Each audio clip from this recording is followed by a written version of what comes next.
talaga papaliwanag ko yung encounter, ano, sister yung nagtanong. Ganito kasi yan. Alam nyo ba na ang lahat ng tao, ganito are you ready sa answer? Baka ngayon nyo lang ito maririnig. Paki-thumbs up nga. Alright. Sige. Pakinggan nyo to Ang lahat ng tao na nilikha ng Diyos ay naka-encounter na sa Diyos. Paki-type nga dyan.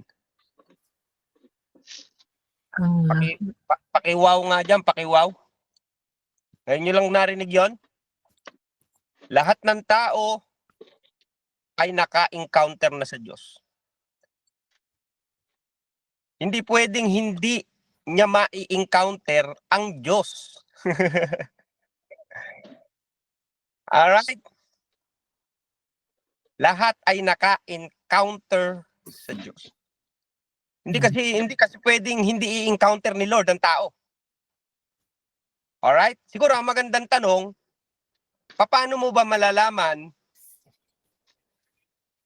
na na-convert ka na? Ayun. Yun ang word. Na-convert, na-indwell ng Holy Spirit. Pero yung word na encounter, Ate Mega, mababaw yun. Kasi lahat ay ini-encounter ni Lord. Alright? Hindi pwede hindi i-encounter ng Holy Spirit because the Holy Spirit so much love every person. Lahat i-encounter ni Lord. Naintindihan?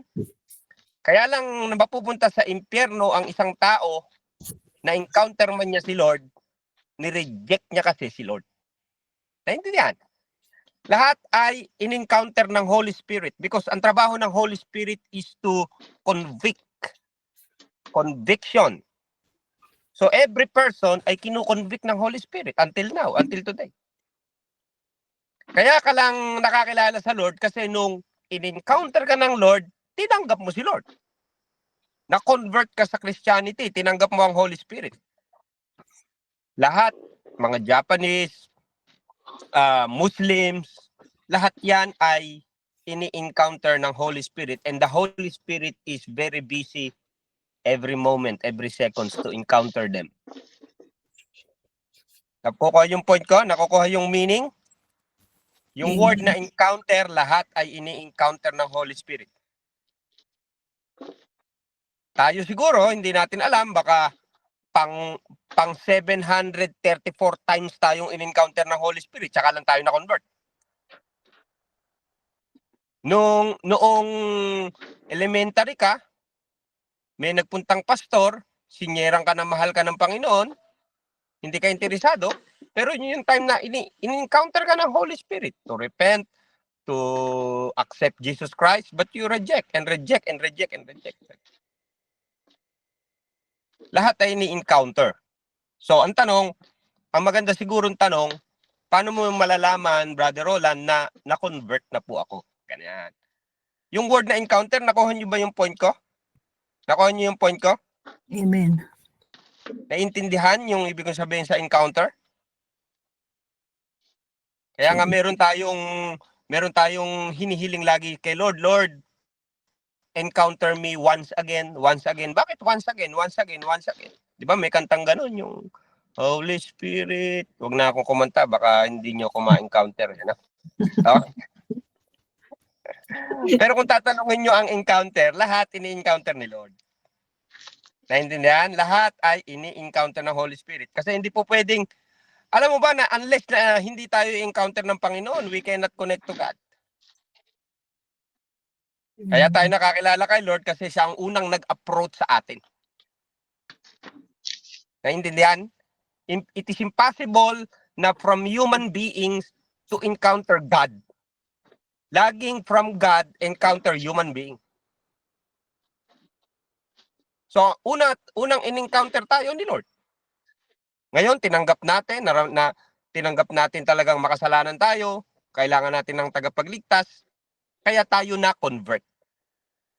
So, lahat ng tao ini-encounter ng Holy Spirit dahil ang trabaho ng Holy Spirit ay mag-encounter ng tao. to convict. Can we go to John? John 16. Pakibasa po, John chapter 16.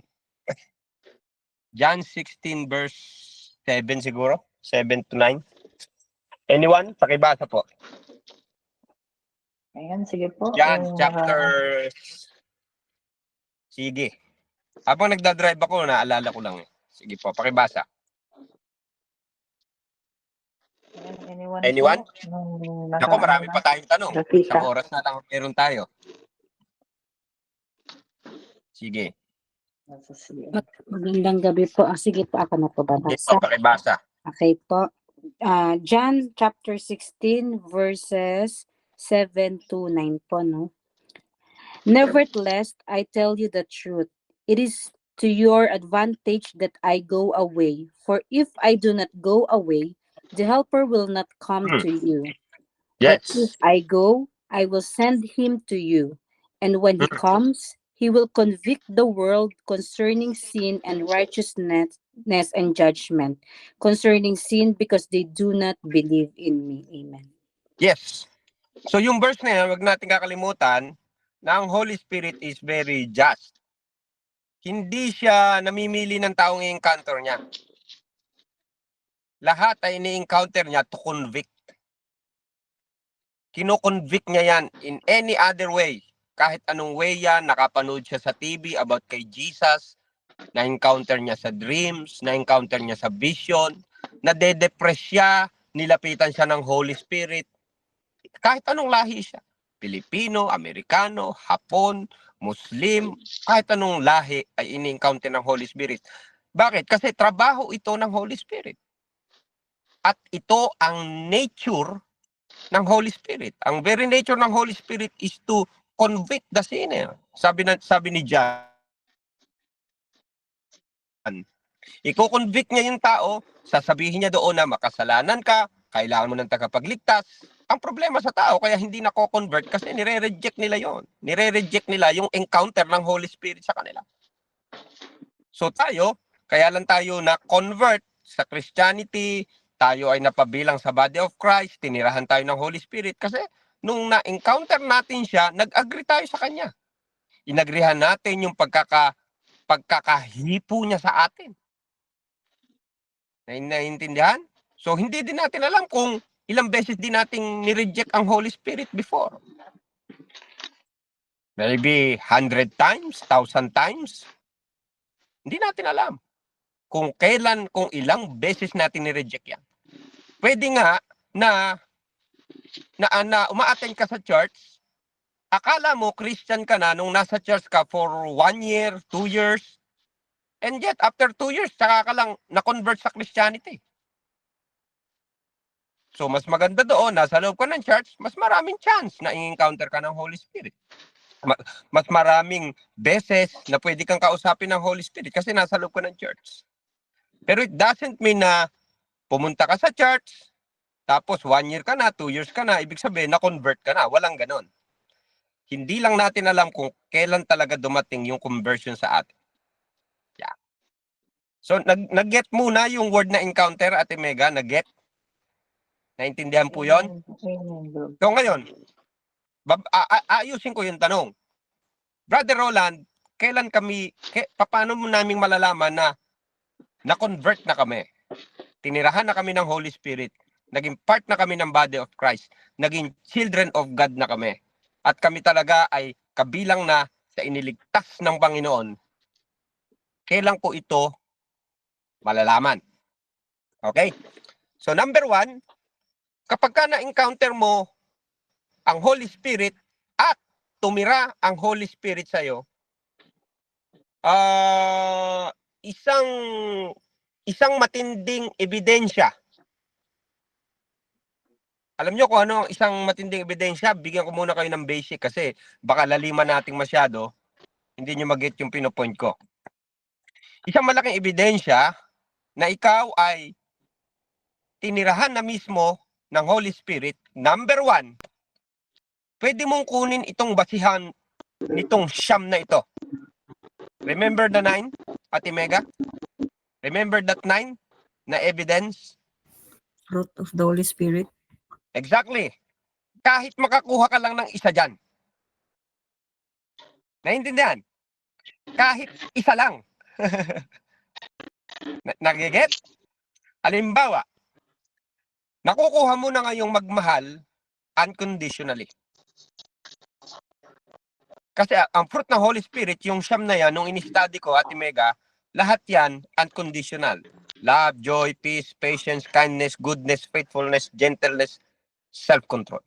Yung siyam na yan ay unconditional. So, number one, hindi mo alam, bigla ka na lang nakakapagmahal ng walang kondisyon.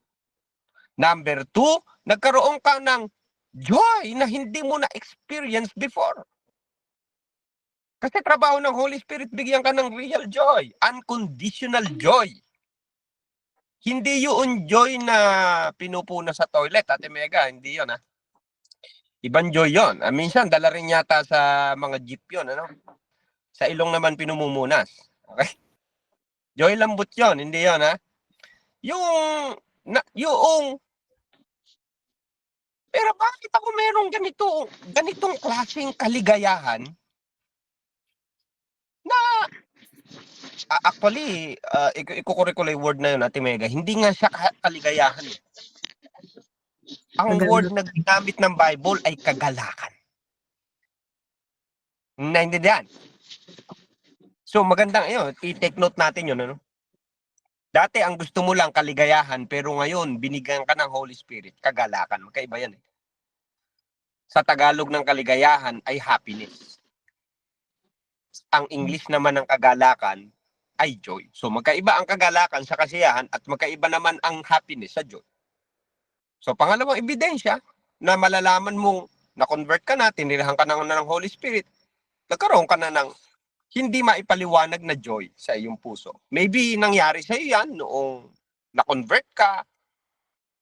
Yung 10 years ago na yun, hindi ko makalimutan yung part na yun. Hindi ko alam ba't masayang-masaya kung tinanggap ang Panginoon. Talagang wala akong kailangan. I'm very joyful sa aking puso. So pangatlo, pwede mong kuning ebidensya na malalaman mo na convert ka na sa Christianity, naka-experience ka rin ng real peace. Amen. Yung parang peace ka na ano man ang mangyari sa mundong ito, ano man ang mangyari sa buhay mo, parang hindi ako nakakaranas ng takot, nawala yung fear ko sa buhay na everything. Kasi binabangga ng peace ang fear. Contradict yan dalawang yan. So yun, naka-experience ka ng ganon. And then number 4 is patience. Amen. Parang ang haba-haba talaga ng patience ko ngayon. Muhat nung naka-encounter ako sa Panginoon, ano? Love, joy, peace, patience, kindness, Ate Mega.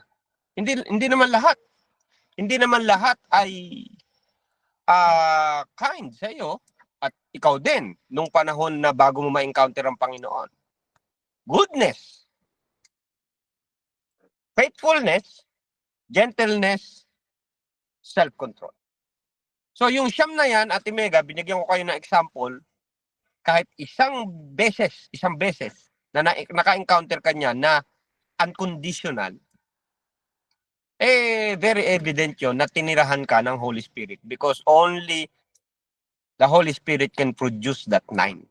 Hindi siya pwedeng i-produce ng flesh, hindi siya pwedeng i-produce ng kahit sino, but the Holy Spirit alone.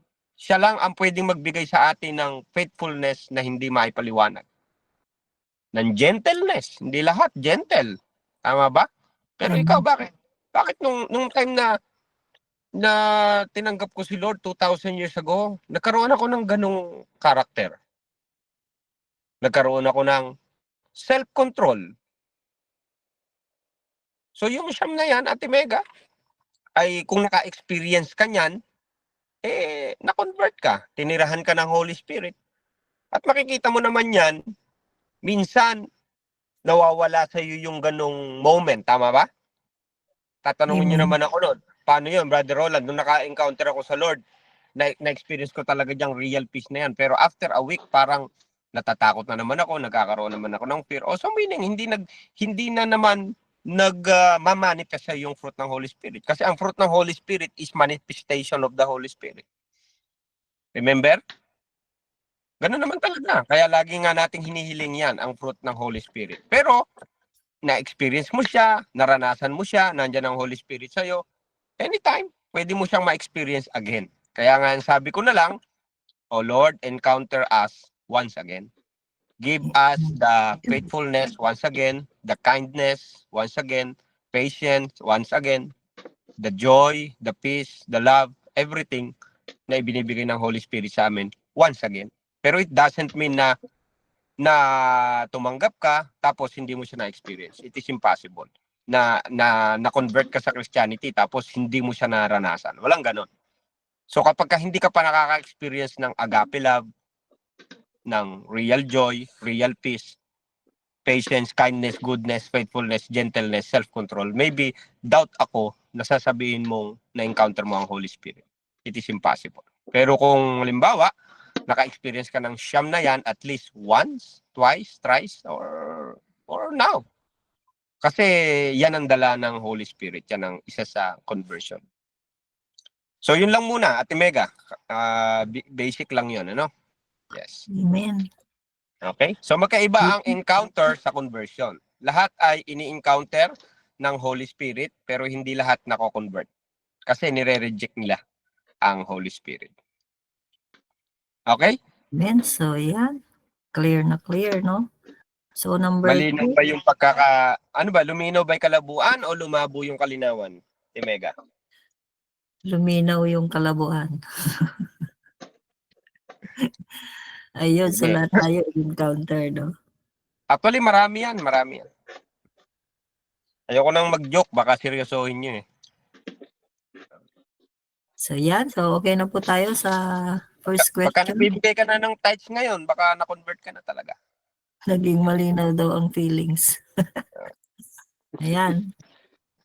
So, proceed na po tayo sa number 2.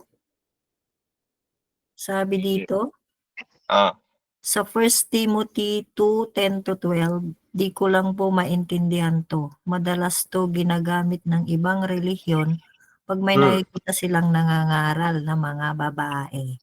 Yun. Siguro sa pangangaral ng babae. 1 Timothy? Nangangaral na babae. Yes, bro. Siguro, baka hindi nangangaral. Kasi ang pangangaral naman ay hindi masyadong issue sa churches. Siguro yung pamumuno. Tama ba? Yun ang argument ng body of Christ. 50-50 ang view ng church dyan. Na ang babae ba talaga is pwedeng maging pastora? Ang babae ba talaga ay pwedeng mag-lead? Kasi sinasabi ni Pablo, hindi ko hinahayaan na ang babae ay manguna sa mga lalaki. Basahin nyo yon, yung verse na yon na sinend ni kapatid. Yung nagtanong, Ate Mega. Pakibasa nga po. Sabi dito sa 1 Timothy 2:10, saan na ba yun? Sabi niya dito, Ano sabi? for women who claim to be devoted to God should make themselves attractive by the good things they do. Women should learn quietly and submissively. I do not let women teach men or have authority over them. Let Ayun, them yung listen. authority, tama ba? Hindi ko Authority. binibigyan ng authority ang babae over men. Amen. Kaya,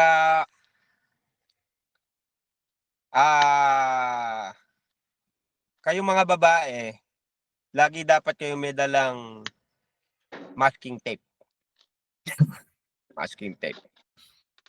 Okay? Ganun dapat. Tapos, pag nagsalita na yung lalaki, quiet. Siguro kung ganun ang mangyayari, ang dami sigurong nai-stress na babae, ano, Ate Mega. Kasi kailangan nyo ng 20,000 words bago para makasurvive kayo araw-araw. Tama. Tapos sabi ng Bible, should be quiet. Yung pagtuturo, hindi masyadong argument sa Bible school yan. Yung mga, halimbawa, nagtuturo ka sa mga Sunday school, hindi masyadong argument. Katulad nila John MacArthur, ayaw nila niyan. Ayaw nila na ang babae ay nagli-lead. Leading. Authority over men, ayaw nila no.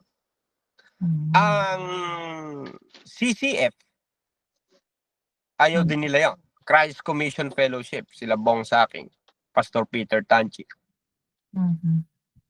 Ang Jesus is Lord Church, Brother Bishop Eddie Villanueva, ayaw din nila nun. Mga Baptist Church. Kaya itong mga churches na to, kung mapapansin ninyo, wala silang pastora. CCF, wala silang pastora. Puro lalaki ang pastor nila. JIL, wala silang pastora. Alam nyo ba yun?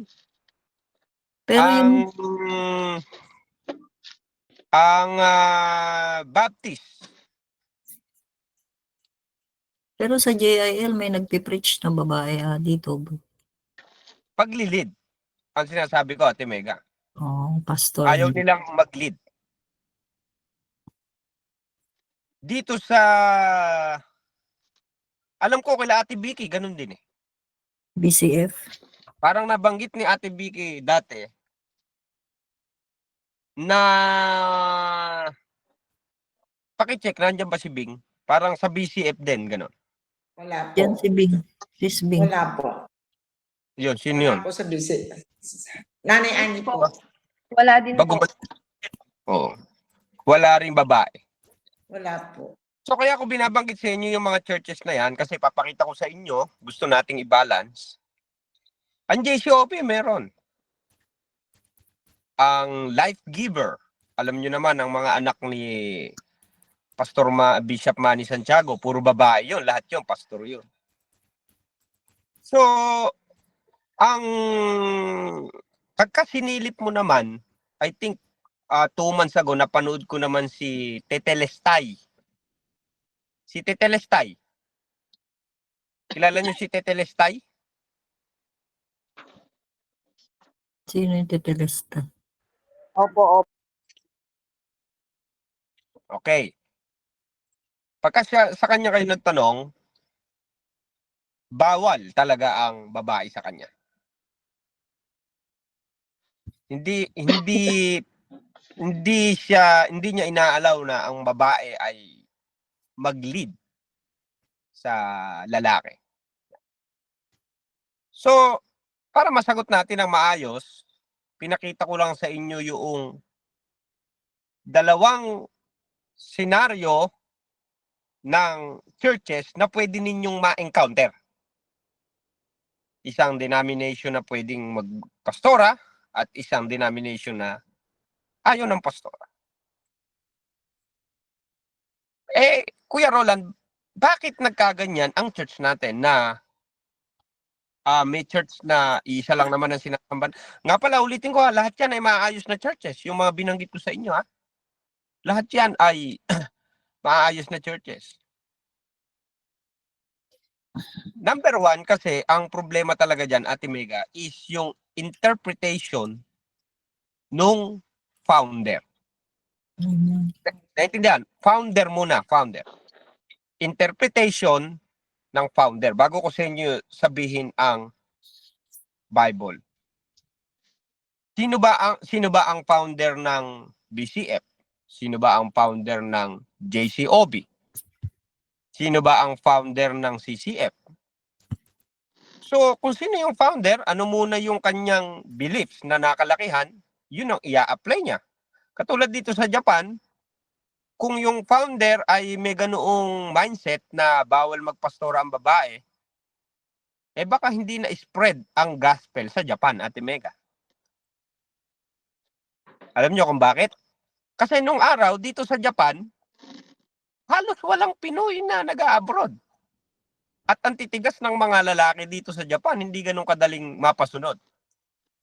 So dahil karamihan, babae, ang mga members, sino pa ba naman ang gagamitin ni Lord para tumayo sa church? Nakukuha niyo yung point ko? Amen. Naintindihan? So ngayon,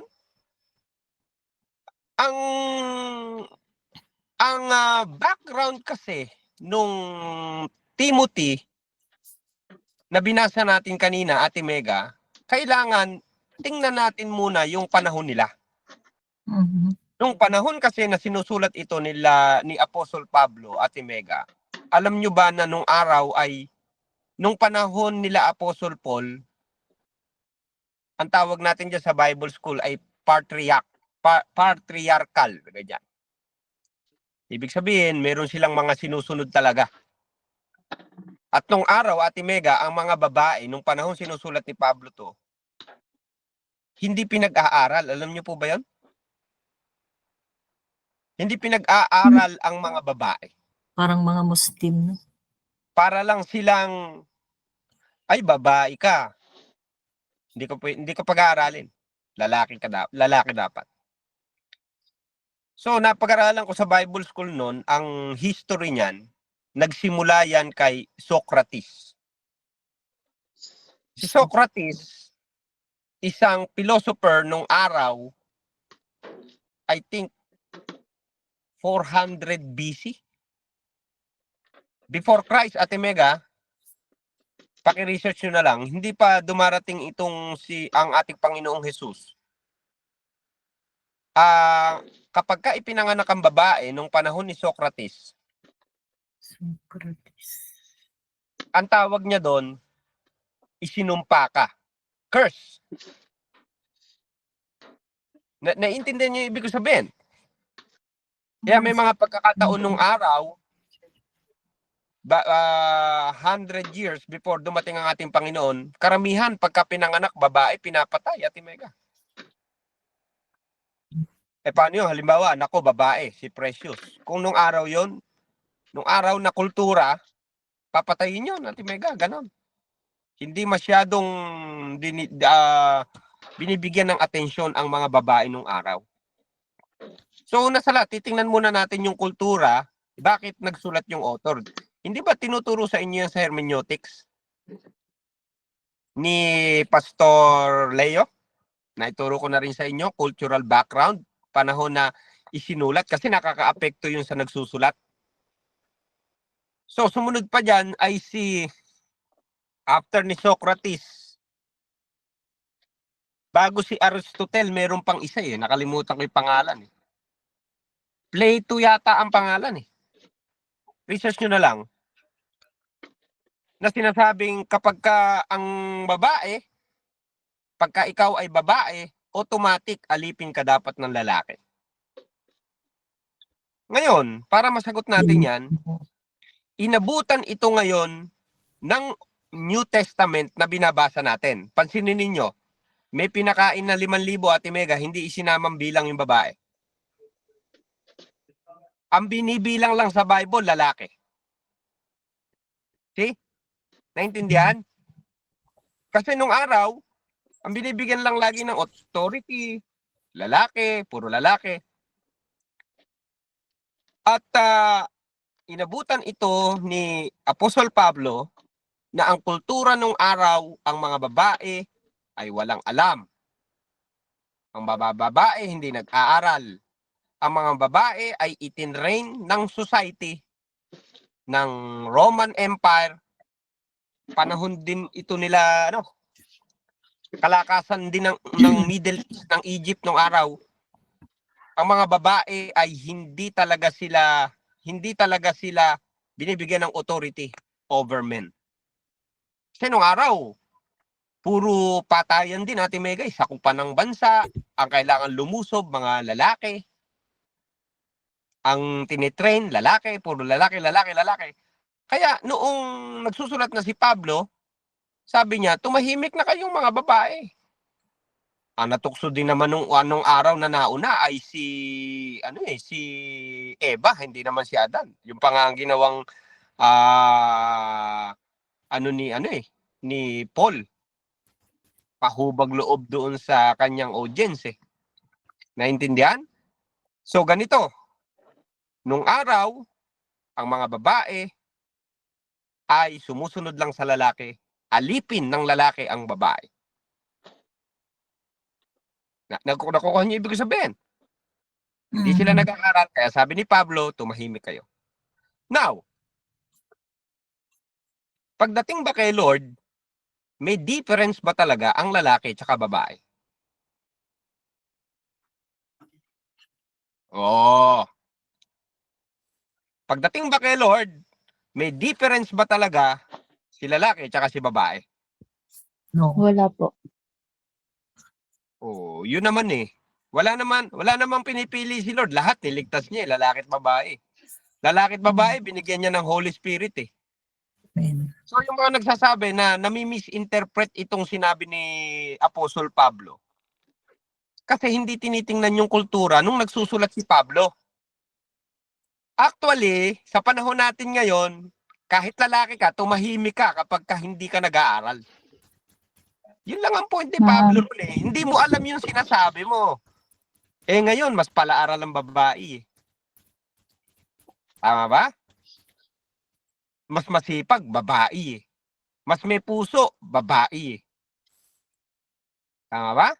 Madaldal lang talaga, babae. Mahilig manyismis, babae. Yan lang ang problema. Masakit lang talaga sa ulo. Pero sa panahon natin ngayon, ang basihan doon na tinutukoy ni Pablo, hindi mo kasi alam yung sinasabi mo eh. Mga babae kayo. Tumahimik na lang kayo dyan. Nakakagulo kayo. Wala kayong alam. Hindi kayo nag-aral. Alipin lang kayo ng society. Quiet, sabi ni Pablo. Nagiget? Eh sa panahon natin ngayon, hindi pwedeng tumahimik ang babae. Sila yung nag-aaral eh. Sila yung masisipag eh. Tama ba? Pero kung ang babae, alimbawa, nakikita mo na ay mali nga pala yung sinasabi ko, eh dapat kang tumahimik. Eh si lalaki ngayon, mali rin yung sinasabi, dapat tumahimik. Ang pinapatahimik ni Paul, yung walang alam. Hindi mo alam yung sinasabi mo, be quiet. Lalaki ka man o babae ka. Pagdating sa salvation, sinabi rin ni Pablo, pare-pareho lang tayo nakatanggap ng Holy Spirit. There is no difference between Jew and Gentile. There is no difference between male and female. Galatians chapter 3. Naintindihan? Sa 1 Corinthians chapter 12, may binibigay ang Holy Spirit na leadership.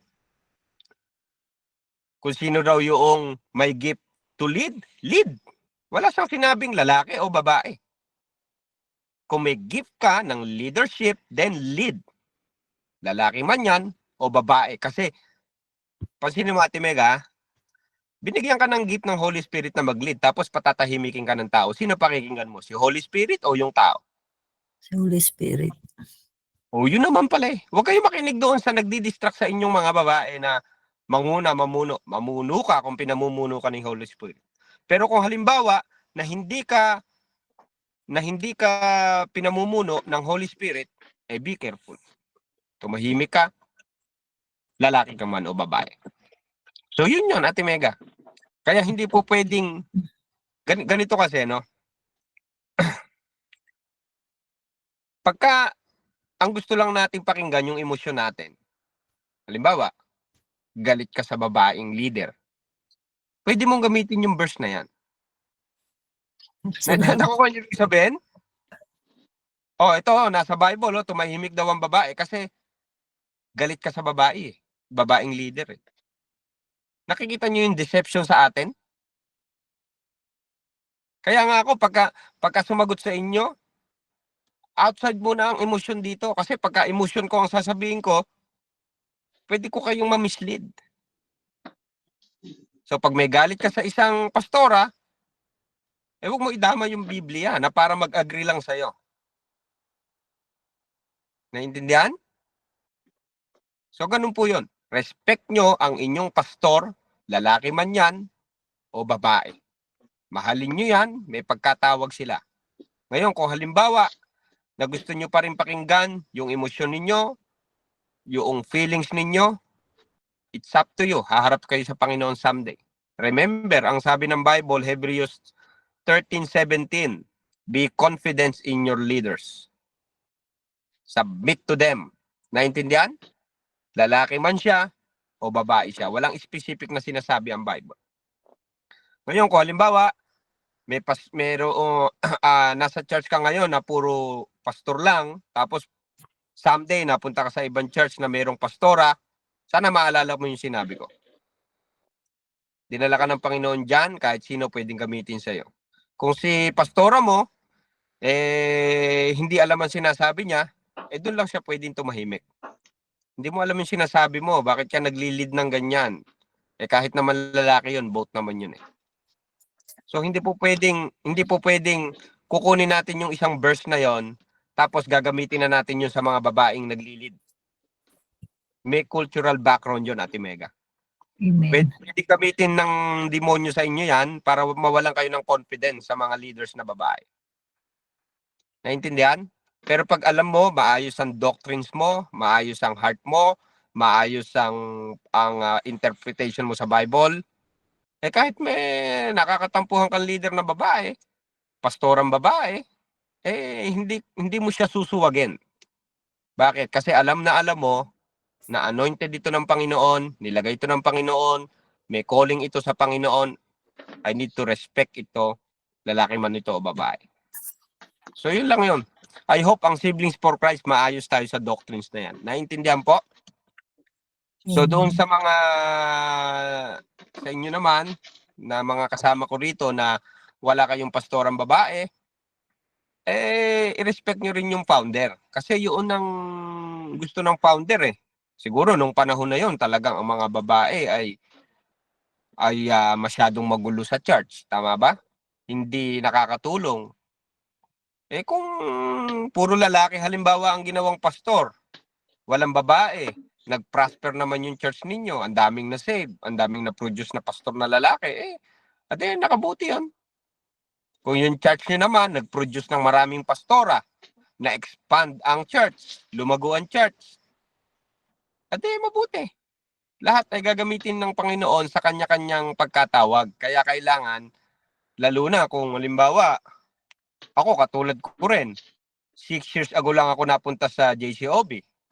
Bagamat noon pa man, sa amin nila Bishop Manny noon, Santiago, siya ang mentor namin noon, may pastora naman na talagang babae. Kaya hindi ako ganun nahirapang mag-adjust. So ganun po yon. Lalo na kung nung dumating ka dyan sa church na yan, may pastora ng babae, lumalago ka naman, magtuloy ka. Kung hindi ka lumalago, maghanap ka ng pastor na lalaki. Punta ka sa Davao, puntan mo sa kulungan si Kibuloy, ayun, lalaking pastor yun. Paturo ka sa kanya, baka pirmahan yung kaligtasan mo. Di ba? So ganun lang ang mindset. Hindi natin pinahihirapan ng emosyon natin. Kasi tanda natin, kapag meron tayong nakasamaan ng loob na babaeng leader, tapos hindi maayos sa atin yan, pwedeng gamitin ng demonyo sa atin yan. Nagiget po yung ibig ko sabihin? Nagiget? So ayos na? Clear? Wala na tayong follow-up question dyan? Kaya nyo nang ituro yan someday sa mga kapatid? Minsan kasi pagka may ganyan, pagka may mga ganyang tanong, minsan nakasamaan lang ng loob yung leader na babae eh. Kaya may ganyan tanong. O kaya yung pastora, kaya may ganyan tanong. Karamihan, ganun lang. At minsan, darating din sa inyo yan, kaya I hope maalala nyo po yung sagot natin. May history, may background kasi yon, kaya nasabi ni Apostle Pablo. Pero kung yung babaeng pastora ninyo, leader ninyo, hindi nag-aaral, dapat nga lang siyang tumahimik. Hindi niya alam yung sinasabi niya. Walang background sa leadership, walang background sa pamumuno, dapat muna siyang bumalik muna sa pag-aaral. Pag-aralan niyang mabuti kung paano mamuno, mag-lead, balik siya ron. Hindi niya alam yung sinasabi niya. So dapat mga gamitin yung verse na yun sa kanya. Kaya kayong mga babae, karamihan dito sa group, mga babae, mag-aral kayo, mag-aral paano mag-lead, mamuno. At kung nag-aaral ka, alam mo yung sinasabi mo, alam mo yung ginagawa mo, kahit anong marinig mong against sa women, huwag ka magpapa-apekto. No? Pagka may umaaway sa'yo, tawagin mo ko at magjajalid tayo sa McDo. Ha? No, Ate Mega. Okay? Sige. Iharap niyo sa akin pagka may umaaway sa inyong bawal daw kayo mag-lead, magturo, magpastora. Hindi totoo yun. Hindi totoo yun. Okay? Amen. May nasaktan ba ako dyan? Mukhang hinihintay niyo yung sagot eh. Kuya Roland, banatan mo na tong mga babaeng baka may naghihintay ng gano'n. pag binanatan natin yun, babanatan din tayo ni Lord. Tama ba? Mahal ni Lord at may pagkatawag ang lalaki at babae. Tingnan nyo, katulad ni Catherine Kuhlman. Tindi ng pagkakagamit sa kanya ni Lord.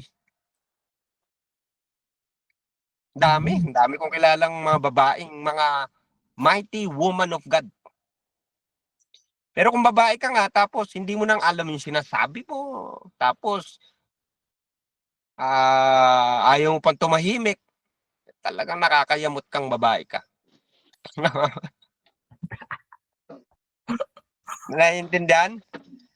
Mag-aral kayo, sorry sa word magpakatino na babae para hindi tayo masilipan ng ganyan. Lalo na karamihan sa inyo mga naglilid, ilan sa inyo magpapastora. Mag-aral kayo ngayon pa lang para hindi kayo masabihan ng ganyan someday. No? Alright, okay na tayo dyan. Pwede nang lumipat ng channel. Amen. Okay na po Diba, ba? pakithumbs up na kung nag-get yung ibig ko sabihin. Ayan. Amen. Malinaw na daw ang kalabuan.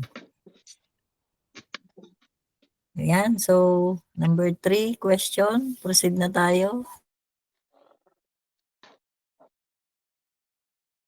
Dito, blessed day po, Brother Roland. Itatanong ko lang po sana kung nawawala po ba ang indwelling ng Holy Spirit sa isang Kristiyano kung siya ay nag-backslide o may kasalanang ginagawa. Sa tingin ko po kasi hindi, pero gusto ko po sana ng supporting verse para alam ko po paano ipaliwanag sa kapwa ko. And may kasunod pa, kapag po ba nagawa pa din ng isang tao ang suicide, iniwan po ba siya ng Holy Spirit? Ganun po ba yun o wala talaga ang Holy Spirit sa kanya? Ayun, nawawala daw. Ganon.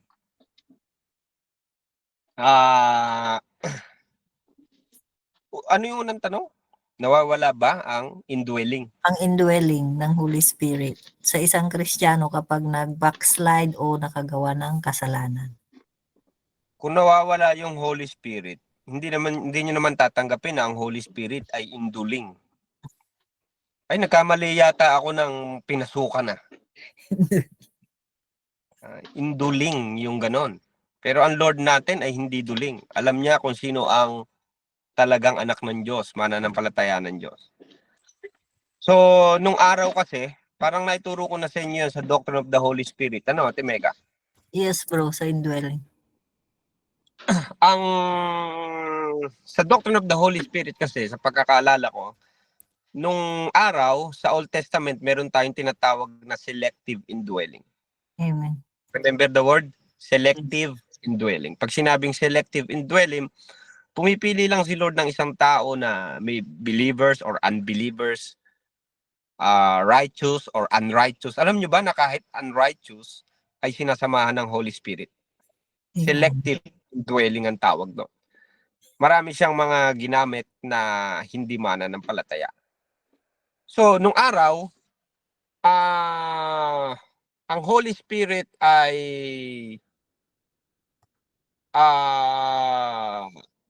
kaya nga select. Katulad ni King Saul, Ate Mega, pinili siya ng Panginoon, di ba, nung una, talagang nasa kanya ang Holy Spirit, and then, the first king of Israel, kaya lang noong ayaw na ng Holy Spirit sa kanya, umalis siya. At nangyari din ito ngayon, lumipat naman siya kay David. Nung araw, ang Holy Spirit, kapag kapanahon ni Moses, Ate Mega, nandun lang siya kay Moses.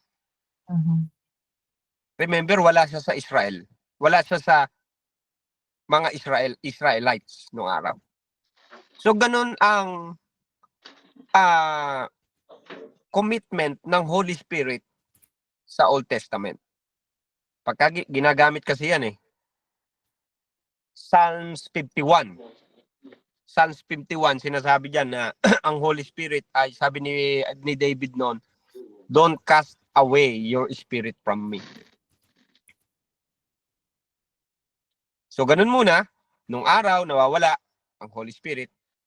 Pero nung dumating na ang Holy Spirit sa atin nung binayaran ng ating Panginoong Hesus ang kasalanan, nangako na si Jesus Christ na kapag ka tumira sa'yo, napasa'yo ang Holy Spirit, the Holy Spirit will be with you forever.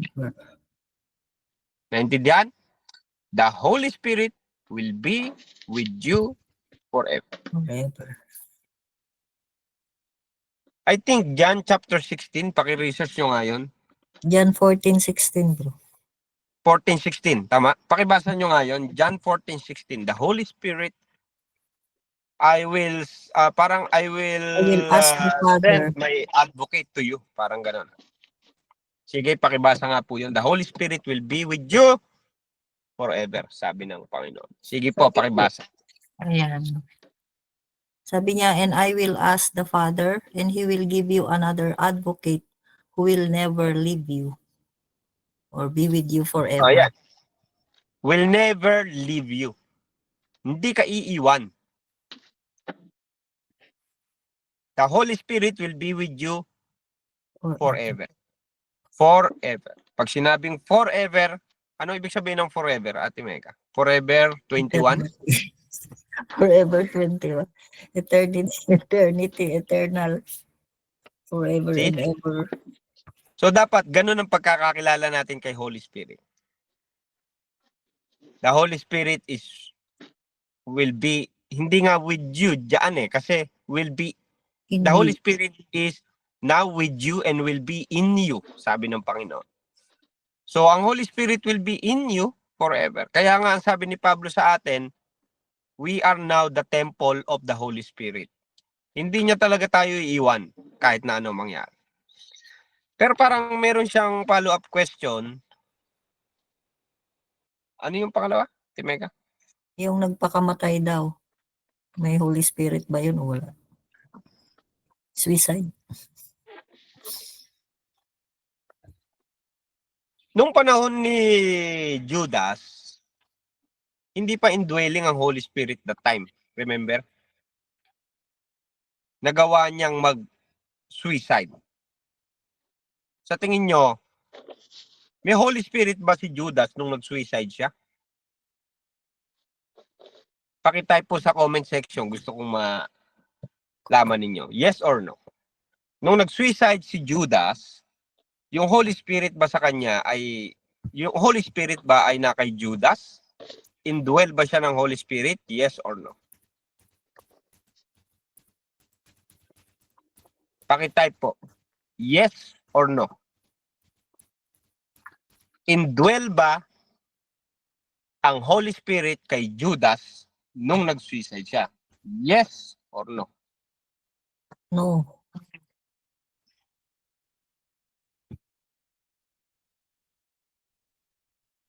May sumagot ba ng yes, Ate Mega? May isa ay, ewan ko kung si ano to. May isang sumagot, yes. Karamihan, no. No. May isang Nung nagsabi sumagot, ng yes, paano niyang nasabi na indwell ang Holy Spirit kay Judas that time? Bakit? Ayan. Paano mo daw nasabi? Tawagin ko ba yung nag-yes? Tisbing. Nakalimutan niya siguro yung ano. Sige, Yung si Bing. pagiging Si Bing ba? Sige, tanong mo, baka kasi meron siyang word. nasa labas na daw Bakit? siya. Nasa labas na yung Holy Spirit. Lumabas na? Nasa labas na.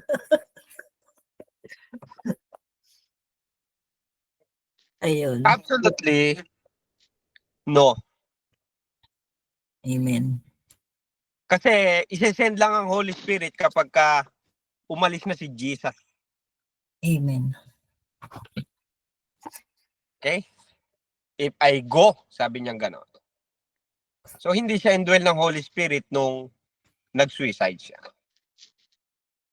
Kaya, number 1 kasi, mga kapatid, ganito, hindi kasi natin alam kung sino-sino talaga ang tunay na tumanggap sa Panginoon. Hindi natin alam kung sino-sino na talaga ang na-indwell ng Holy Spirit. Kasi maraming mga testimonies, Ate Mega, na katulad, kilala niyo yung Hillsong na ang dami niyang kinumpos na kanta dahil para kay Lord, tapos later on dinenounce niya na hindi siya Christian. Ano pangalan nun, Ate Mega? Kilala niyo po yon, yung lalaki yan. Oo. Ano pangalan nun? Kalimutan ko. Ano pangalan? Apollo, ano yun? Polo kay Boloy, joke. Ang pangalan nun? O, research nyo lang yun. Merong isang song leader nun na ang dami niyang kinumpos na kanta, ang dami niyang ginawang kanta para kay Jesus.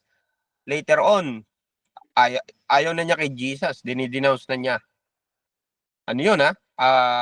Pinakita niya talaga yon na hindi na siya follower ni Jesus. Now,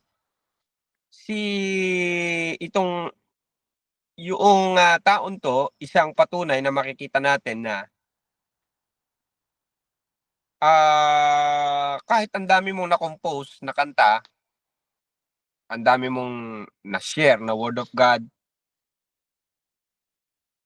hindi yun guarantee na ang Holy Spirit is in you. Naintindihan? Hindi yun guarantee that the Holy Spirit is in you. Kaya nga sinasabi ko, hindi ngunit sinasabi mo, halimbawa, nasa akin naman na ang Holy Spirit. Christian naman na talaga ako eh. Kasi ang dami ko nang nagagawa kay Lord.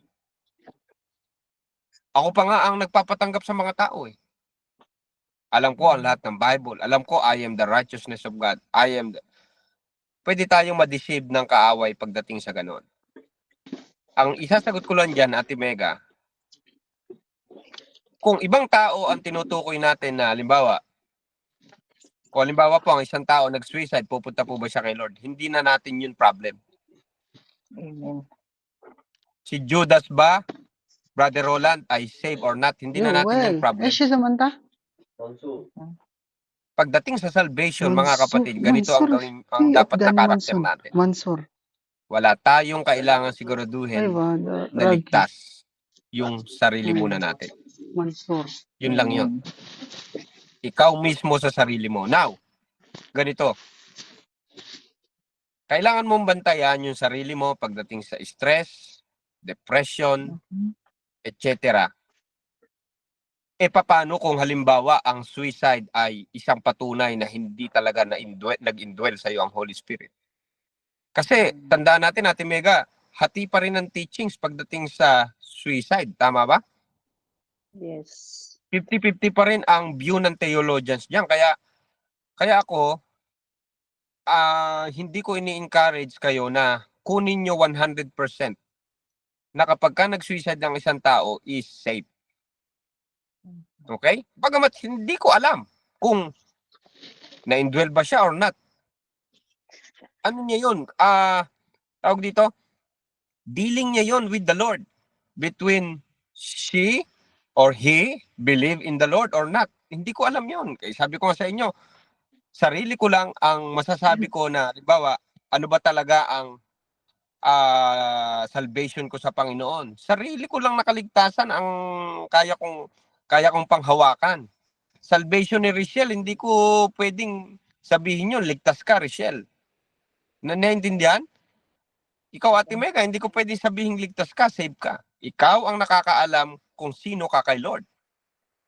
Si Richelle, alam niya kung sino siya kay Lord. Kasi ikaw lang mismo ang makakaalam. ng relasyon mo sa Holy Spirit, just between you and the Lord. Basahin nyo yung Romans chapter 8.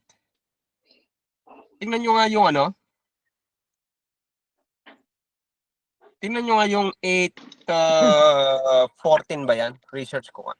Can we go to Romans chapter 8? Tingnan nyo, dito nyo malalaman kung sino ang makakaalam na siya ay anak talaga ng Diyos.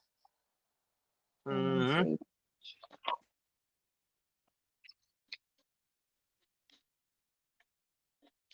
Okay, sa Romans chapter 8 verse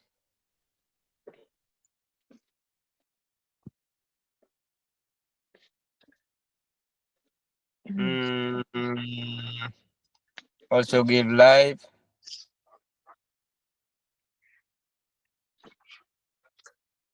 Verse 14 po. No. Yung hindi yung 14 eh. Those who are led by the Spirit of God are children of God. Hindi yan yung ipo-point ko. Verse 16. yes, 16. The Spirit Himself testifies with our spirit that we are God's children. Tama ba? Pakibasa nga po. Basahin nyo sa Bible nyo.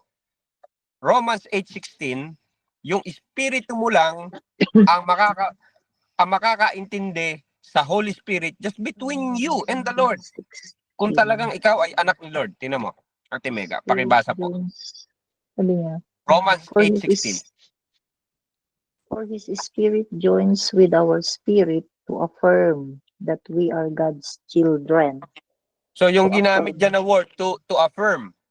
Naintindihan? Amen. To affirm or to testify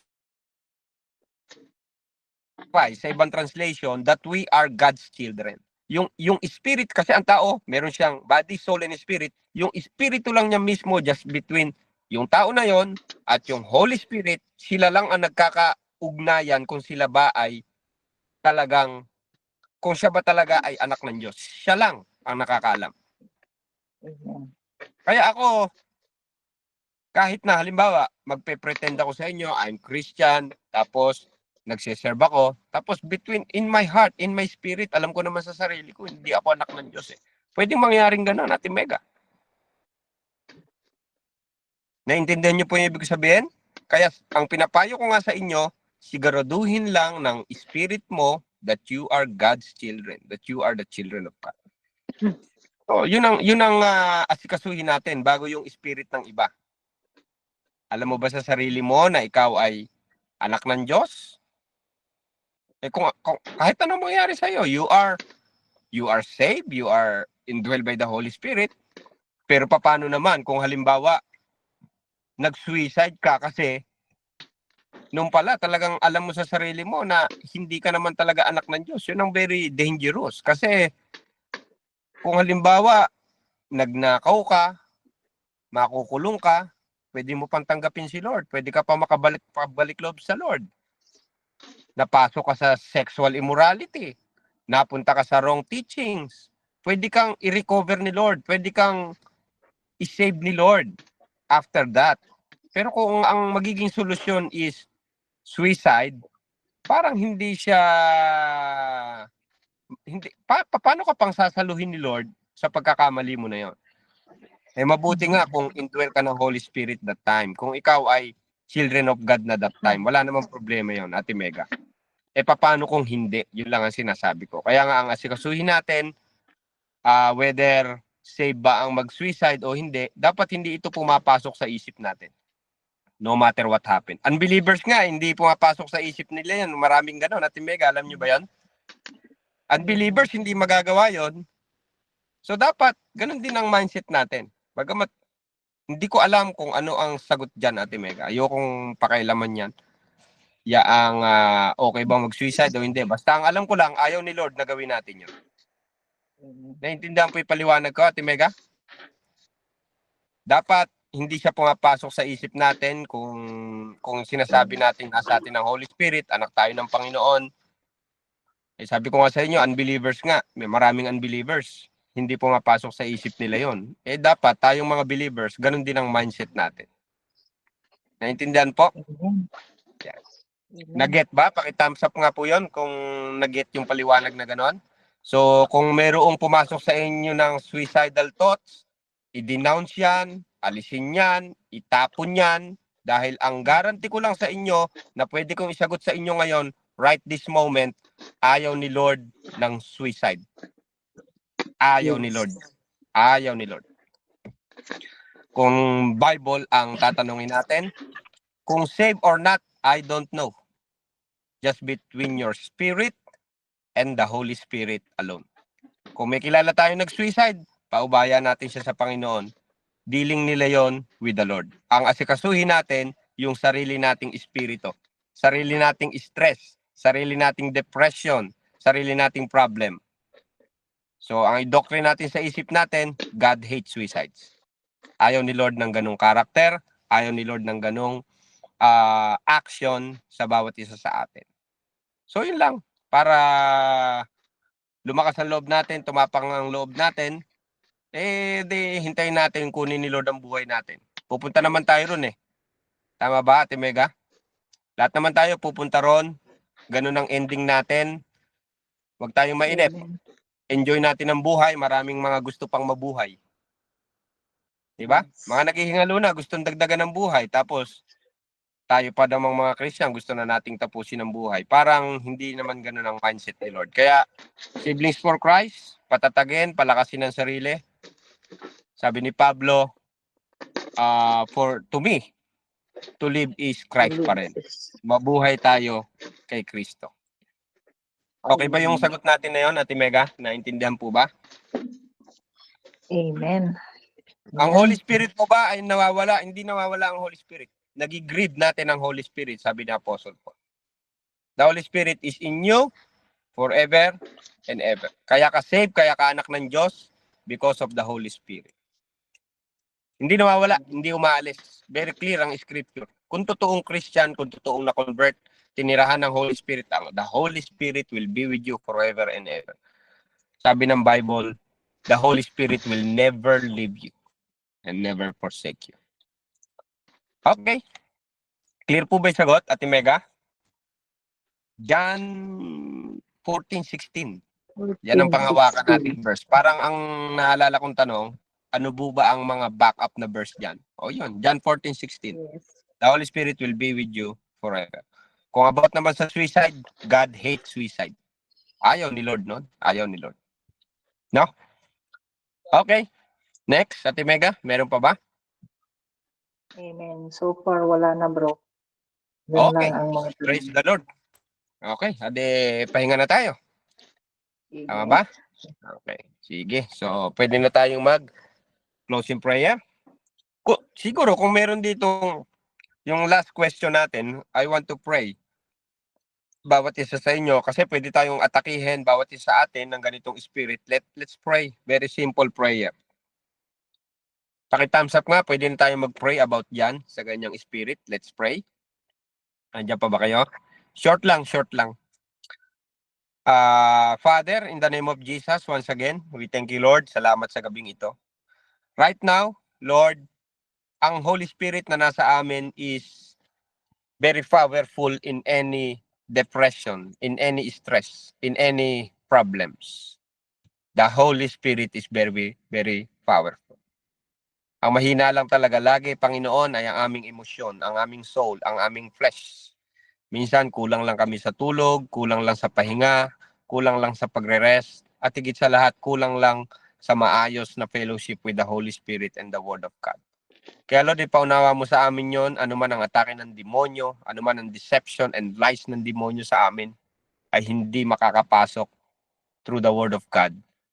At anuman po ang espiritu ng kaaway sa Siblings for Christ na ganitong uri, we rebuke this in the name of Jesus. Right now, kahit nakamute kayo, we rebuke this sa Siblings for Christ in the name of Jesus. Walang kapangyarihan ang stress, ang depression, ang suicidal thoughts, suicidal spirit in the name of Jesus sa Siblings for Christ. Pinapakita mo sa amin, Panginoon, na masarap ang mabuhay, masarap maglingkod sa iyo, at kami, Panginoon, right now, kung mayroon kayo na i-confess sa Lord, ayoko nang mabuhay, sawa na ako sa buhay, gusto ko nang kitilin ang buhay, right now, i-mute mo lang, Lord, ask forgiveness sa Lord. Alam mo, kapag ka nakikita ni Lord yung forgiveness, yung pagdi-denounce sa ganitong klase, kung may nagtangka sa inyong gawin yan, right now, hingi ng tawad kay Lord and the Holy Spirit touching your heart right now. The Holy Spirit touching your heart right now. Inaayos ni Lord ito and it will never come again. It will never come again. Ipapakita ng Lord sa iyo ngayon ang ganda ng buhay, ang ganda ng vision, ang ganda ng plano ng Diyos sa iyo. So Lord, patawarin mo ang iyong mga anak na nakakaisip ng ganitong gawain. Patawarin mo ang iyong mga anak na nawawalan ng pananampalataya at ganito ang nagiging action. Mahal mo sila, gusto mong abutin. Salamat, Holy Spirit, may siblings for Christ na mga ganitong gawain. Salamat, minumulat mo kami, Panginoon, sa atake ng kaaway because we are not fighting against flesh and blood, but by the Spirit in heavenly realms ang aming kaaway. Kaya Lord, salamat po sa iyong mga anak na inililigtas mo sa ganitong mga klaseng spirit. Pagpalain mo po at ipakita mo sa kanila ang sarap ng buhay Kristiyano. Maraming salamat po. Gusto namin makuha yung heart ni Paul, to live is Christ. To live is Christ. At darating ang panahon, sasabihin mo sa amin, well done, my good and faithful servant. Ang dami mong pinagdaanan, ang dami mong time na pwede ka nang sumuko pero hindi ka sumuko. At doon mo makikita talaga ang pagyakap ng Panginoon. Masasabi sa iyo ng Panginoon, you have fight, the good fight of faith. No matter what happen, ang dami mong struggle na pinagdaanan, lumaban ka at nasa iyo ang crown of righteousness na pinangako ng Panginoon. Pagpalain mo po ang iyong mga salita na nahayag ngayong gabi. Salamat po sa bawat isa. Sa iyo po ang lahat ng papuri, pagsamba at pagluwalhati. Sa pangalan ng aming Panginoong Hesus na nagliligtas ng kahit anong uri ng aming kalagayan. In Jesus Almighty God and precious name. Everybody say, Amen. Amen. God bless. Amen. Amen. Thank you po. Thank you, Brother Roland. God bless. Thank you, Brother Roland. Praise the Lord. Praise the Lord. Yung Sige, last picture Take take muna care tayo po. isa. And yung then, last question po, next na lang. baka Sa may next. gustong mag-share ng natutunan nila. At follow-up question sa mga naging tanong. Sige, picture muna tayo. 1, 2. Nako, ako lang yata ang naka-open cam, Ate Mega. Sige.